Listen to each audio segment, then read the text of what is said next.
Neste vídeo vamos colocar em prática os conhecimentos adquiridos até agora nesta questão relacionada com o trabalho com base de dados. Vamos fazer o registro de uma newsletter. Vamos acrescentar aqui uma caixa de introdução de texto, neste caso a introdução do e-mail, já como temos aqui. Vamos colocar também um botão e vamos passar a ter dois formulários na mesma página.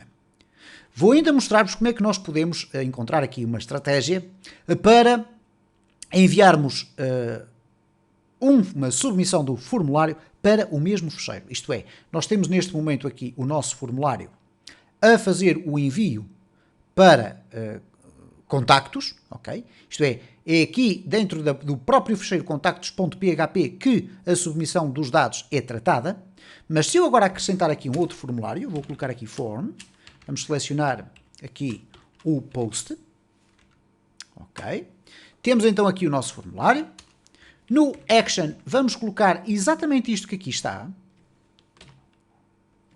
E depois vamos usar aqui, vamos copiar tudo isto que aqui está e vamos remover aquilo que não nos interessa. Neste caso, não nos interessa a área de texto nem a parte do assunto, vai-nos interessar o e-mail e vai-nos interessar aqui o botão de submissão.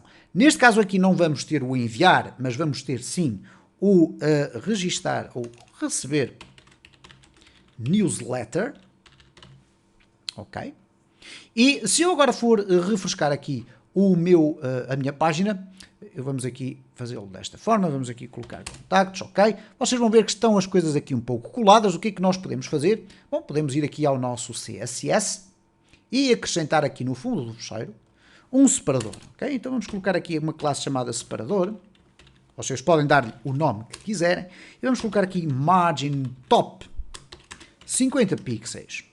Significa que se eu agora pegar neste separador, copiei, vamos aqui ao nosso formulário e colocamos aqui uma classe é igual a separador, este formulário vai ficar separado do seu elemento imediatamente anterior acima, vai ficar separado 50 pixels. Ora, vamos aqui refrescar e eventualmente em algumas circunstâncias vocês não irão ver essa classe a atuar de uma forma automática. Então o que vocês deverão fazer é pressionar o F12, neste caso, ou ir às ferramentas do programador do Google Chrome e pressionar sempre aqui no mouse e escolher a opção esvaziar cache e recarregamento forçado. E desta forma vocês vão obrigar a que as novas classes de CSS sejam executadas. Bom, qual é o problema que agora se coloca aqui? É que eu tenho dois formulários na mesma página e ambos estão a apontar, isto é, ambos vão ser submetidos para o mesmo fecheiro, neste caso para contactos. Okay? Se eu clicar aqui em enviar mensagem, ele vai tentar para os contactos. Se eu clicar aqui em receber newsletter, ele vai também executar contactos. Bom, como é que nós vamos distinguir os dois formulários? Há várias formas de o fazer. Eu vou-vos aqui mostrar uma. Neste caso, eu posso introduzir aqui um campo escondido. E esse campo escondido não vai aparecer visualmente no formulário, mas vai permitir-me que depois no post eu possa verificar qual é o valor desse campo escondido. Então eu vou colocar aqui hidden. Vamos colocar aqui input hidden, assim é mais fácil. E o input hidden vai ter aqui um nome. Eu vou colocar aqui formulário. E vamos colocar aqui um value. E neste caso o value é, por exemplo, e-mail.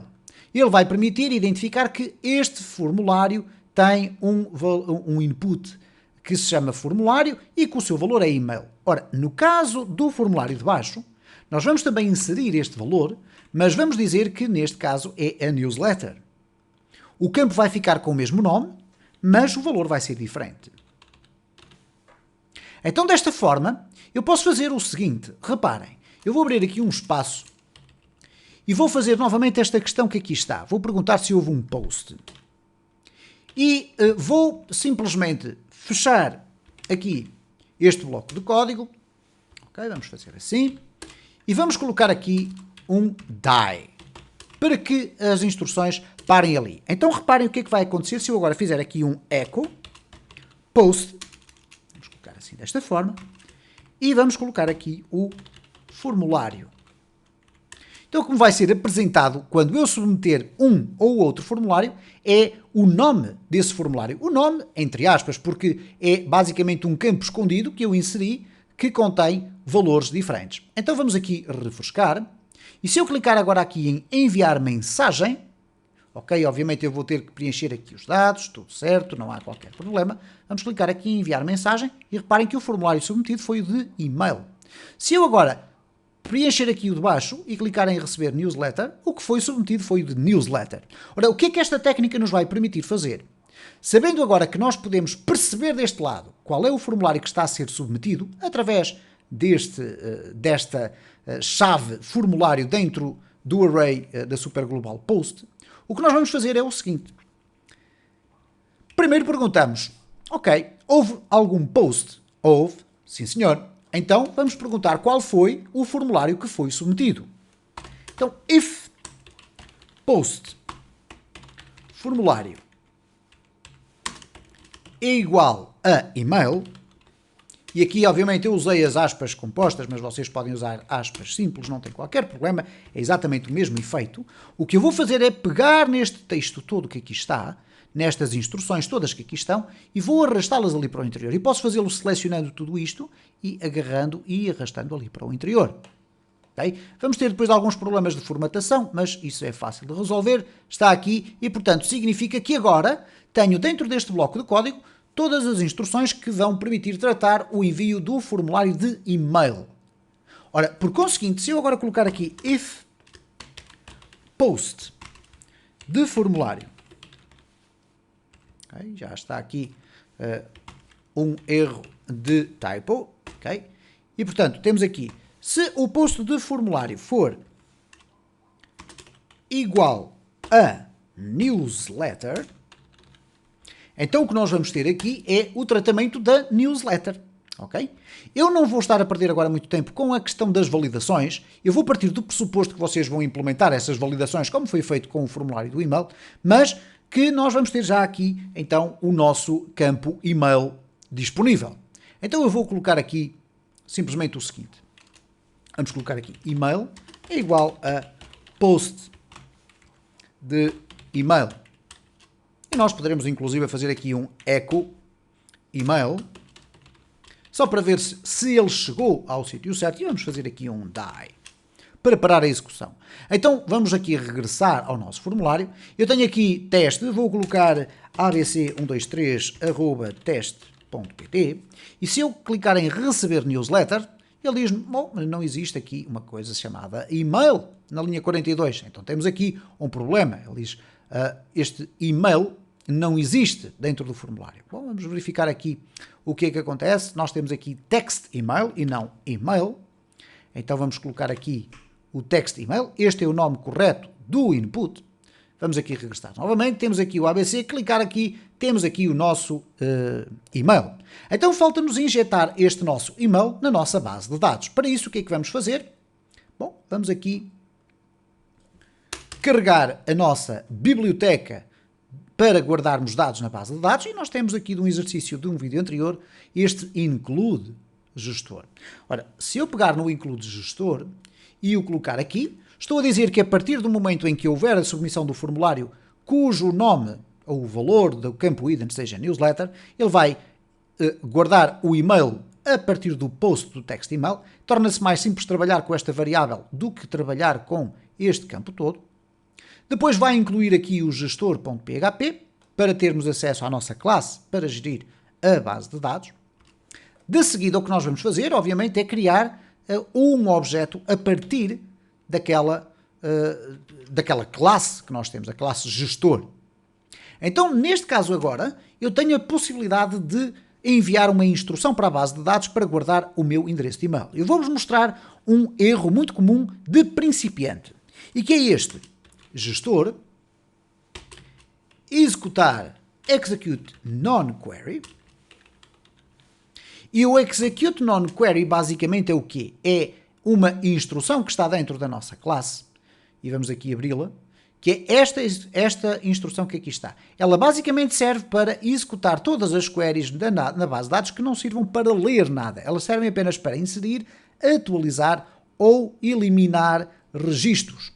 Ora, é isso que nós pretendemos fazer, portanto, queremos aqui adicionar, inserir um novo registro. Então, para inserir um novo registro, eu vou poder escrever o seguinte, reparem, insert, into, inserir, dentro de emails, e emails é o nome da tabela da nossa base de dados, e nós temos aqui o ID e o email. Então eu vou dizer assim, inserir dentro de emails o email. E vocês perguntar-me, então eu não vou inserir também o ID. Não. O ID é uma chave primária e é uma coluna com um valor de auto-incremento. Ora, o que é que isto significa na prática? Nós se formos aqui verificar, ele está como a pré-definição auto-increment. Será o próprio sistema que irá automaticamente atribuir o valor seguinte na sequência de números. E nós já iremos ver isso a funcionar em pleno. Então nós não temos registros nenhuns aqui. O que eu vou fazer agora é Insert into Emails. E agora vou colocar aqui o que é que eu vou inserir? Os values, os seguintes valores. Bom, o que vai acontecer aqui, muitas vezes vocês vão ver, é isto. E isto é um erro grave, ok? Aquilo que eu vou fazer é um erro grave. Vou colocar aqui email. Ok? Vamos colocar aqui também estas explicas que vai dizer o seguinte. Eu quero inserir na coluna email uma concatenação daquilo que vem dali do email. Ok? Vamos então verificar o que é que acontece. Não sei se temos aqui um erro ou não, mas vamos aqui verificar isso. Ok, ele diz-me que há aqui um erro na linha 47. Vamos ver aqui. De facto, há aqui um erro. Eu penso que tem a ver com a falta do ponto e vírgula ali e não aqui. Vamos guardar. Cá está, desapareceu o erro. Vamos aqui refrescar e vamos colocar aqui um e-mail. abc@gmail.com. Vamos fazer aqui receber newsletter e reparem que não apareceu qualquer espécie de erro. O que é que isto significa na prática? Que de acordo com o código que eu escrevi, à partida, o novo e-mail que eu aqui coloquei está registado na minha tabela.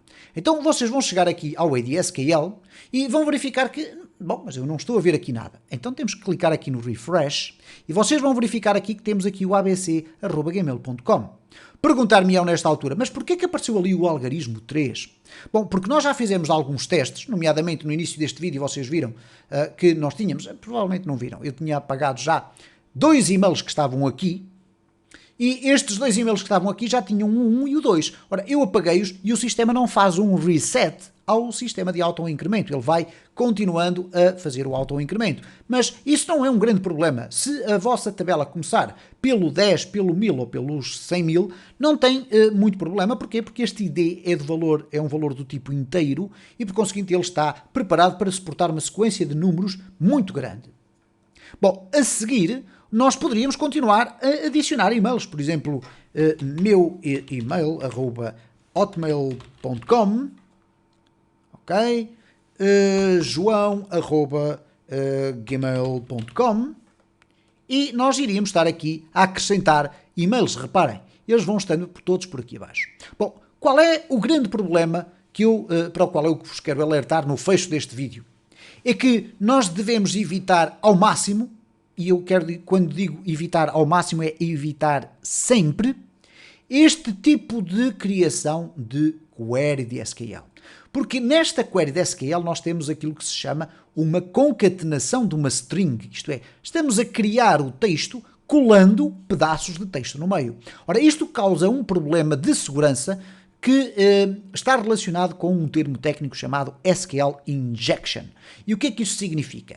Que um utilizador ou um visitante da nossa página, mais conhecedor das instruções das queries de SQL, poderia escrever aqui uma determinada instrução, ultrapassar as questões de validação do e-mail, etc., e injetar SQL aqui neste campo. Ora, o que é que iria acontecer? Como eu estou a colar aqui, na sequência, estou a colar o valor ou o texto que vier dentro do text email, sem qualquer tipo de validação, eu estou aqui basicamente a dizer, se eu colocar aqui no e-mail, em vez de um endereço de e-mail, uma query de SQL pelo meio, eu corro o risco de expor dados da minha base de dados e, em última análise, até eliminar e controlar todo o meu sistema. Então, como é que nós vamos fazer para evitar que isto aconteça? Bom, na minha classe, eu utilizo queries parametrizadas, isto é, embora seja possível utilizar isto que aqui está, eu posso primeiro dizer o que é que eu vou guardar. Eu vou definir aqui uma variável chamada parâmetros E esta variável vai ser sempre igual a um array. E neste array eu vou dizer o que é que eu quero guardar dentro da base de dados. Ora, o que eu quero guardar é o e-mail.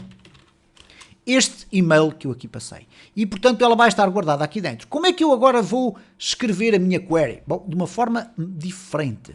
Em vez de colocar aqui o e-mail, eu vou colocar aqui isto desta forma. Reparem, aqui ainda faltou uma pequena coisa. Vou-lhe dizer que é o e-mail. E vamos dizer que neste array associativo existe um parâmetro chamado email, e atenção que tem que levar aqui estes dois pontos. Ele pode simplesmente ser aqui com o nome não tem qualquer problema, podem dar o nome que quiser, mas tem que levar os dois pontos. Porque agora nós vamos colocar aqui dentro que queremos gravar aquele Ora, como é que nós passamos para o interior desta função esta indicação de que este é este parâmetro que aqui está? Existe na minha classe um segundo parâmetro chamado parâmetros. Isto é, se eu agora colocar tudo na mesma linha, eu vou aqui fechar este espaço para nós conseguirmos ver o código por inteiro. E aqui temos um erro, porque aqui dentro não pode ter aquele ponto e vírgula. O que vai acontecer aqui é o seguinte.